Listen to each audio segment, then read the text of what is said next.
We turn now to Canada, where the Prime Minister says the nation is in shock after one of the worst mass shootings in its history. 8 people were killed and in the remote mining town of Tumbler Ridge in British Columbia. The suspected shooter also died from a self-inflicted gunshot wound. They have been identified as a transgender woman who dropped out of high school and targeted in the attack. Students at Tumbler Ridge Secondary School exit the building after a terrifying hours-long ordeal.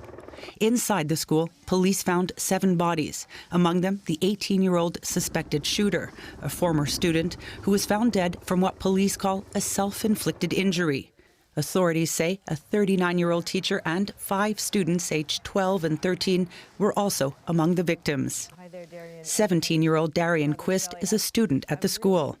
What a terrible thing to meet you like this, and I'm really sorry that... He spoke to Canada's public broadcaster about what he went through alongside his mother, Shelley. The alarm went off that I've never heard before, and our principal goes throughout the halls and she's saying, people close your doors, lock down, stuff like that. Things started circulating, we realized how serious it really was, so we all barricaded up the doors with some iron tables and sat in that room for around 2 hours. I was on my phone with my mother the entire time.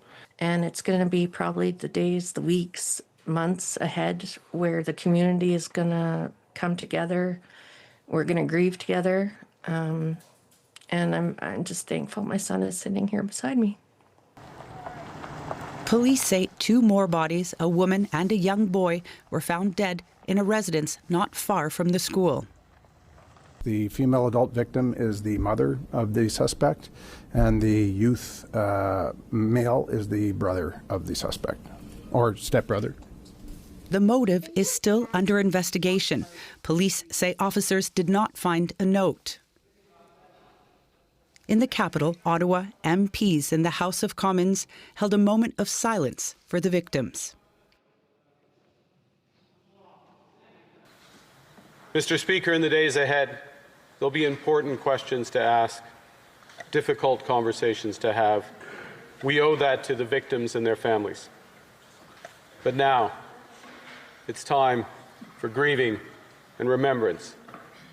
Now is for the people of Tumbler Ridge and the Peace River region, for a community that is enduring the unimaginable. Carney also thanked first responders who entered the school not knowing what awaited them, and the teachers who acted to protect the children in their care. In the darkest of moments, he told the House, they showed the best of our country. We're joined now by Evan Dyer, a senior reporter for CBC in Ottawa, Canada. So police have just held a press conference where they provided more details about the suspected shooter and the victims. Let's start with the shooter. What more do we know about the alleged perpetrator? The perpetrator was called Jesse Van Rootseller, born a biological male, but apparently began to transition about 6 years ago, was 18 years old when these events occurred yesterday, and died by suicide, it appears, at the school. This shooter probably did not know the victims, was significantly older than the victims. For one thing, Van Rootseller had dropped out of this high school 4 years ago, and the children who were killed were all in the 12 to 13-year-old range. So they wouldn't have even been at the school at the time that Van Rootseller was there, and being 4 or 5 years younger probably would never have really had much contact with Van Rootseller.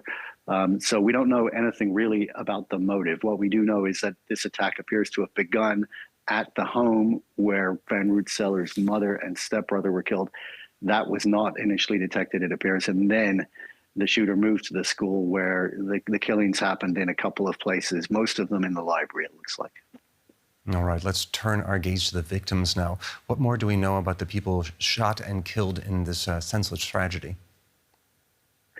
Well, fortunately, there's one fewer than we were thinking yesterday, because the death toll has actually gone down to 9 from what we thought was 10, because one of the victims who was medevaced by helicopter and who was believed to have died en route to the hospital is actually still alive, although in critical condition. So fortunately, there's one fewer victim than had initially been feared. But in addition to the 2 family members who were a 39-year-old woman, the mother of the shooter, and an 11-year-old stepbrother.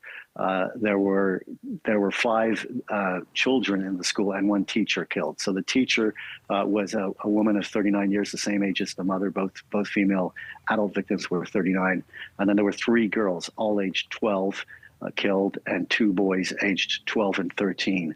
And of the bodies recovered in the school, 5 of them were, as I mentioned, were in the library. There was 1 additional body that was recovered in the stairwell. Now, of course, shootings like this are tragedies everywhere, but even more so in small communities. If you could, tell us a little bit more about Tumbler Ridge. Yeah, Tumbler Ridge is indeed small. I mean, that would be the first thing you would say about it. It's a very picturesque Rocky Mountain community in the Peace River region, which began life as a coal mining town. It's a fairly typical Western Canadian rural town. Quiet. The school is fairly small because these areas, the catchment area tends to be pretty large. The number of students fairly small, so the school only had about 150 students in it. This is a school that, within a community which does not normally experience these kinds of events. You can certainly put it that way. Tumbler Ridge would have been very much your classic quiet Canadian community right before these events. All right, that was Evan Dyer, a senior reporter for CBC in Ottawa, Canada. Thank you very much for your reporting. Thanks.